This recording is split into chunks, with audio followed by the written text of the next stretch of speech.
पवित्र मकर संक्रांति पर्व उपलक्षे निकटस्थ बाली दुकान अवस्थित बाबा बटेश्वर पवित्र बुड़ तथा मकर मेला महासमारोह में पालित हो।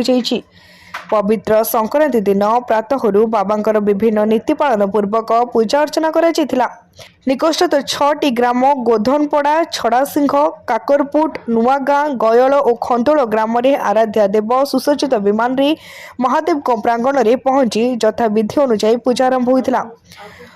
अपराह्न महादेव मकर मिलन नीति आयोजित होता।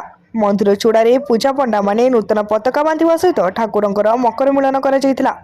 मकर चाउल भोग होगा पर ठाकुर माने मंदिर परिक्रमा करी निज आस्थान को विमान जोगे फेरी श्रद्धालु मानू मकर चाउल बंटन करा। मंदिर परिसर में मकट मेला पड़ा। निकटस्थ 2टी पंचायतर हजार हजार श्रद्धालु बाबा दर्शन पर आसिथिबा देखा मिलता।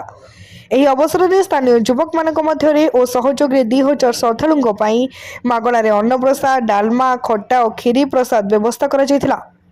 ମକର ମେଳା ଉପଲକ୍ଷେ 3 ରାତି ଧରି ମୁକ୍ତମଞ୍ଚ ନାଟକ ମଞ୍ଚସ୍ଥ କରାଯିବ। ଖନ୍ଦୋଳ ରଇତି ସାହି ଓ ବାଲି ଦୋକାନ ବଜାର କ୍ଲବ ପକ୍ଷରୁ ସାମାଜିକ ନାଟକ ଓ ମେଲୋଡି କାର୍ଯ୍ୟକ୍ରମ ଆୟୋଜିତ ହେବ।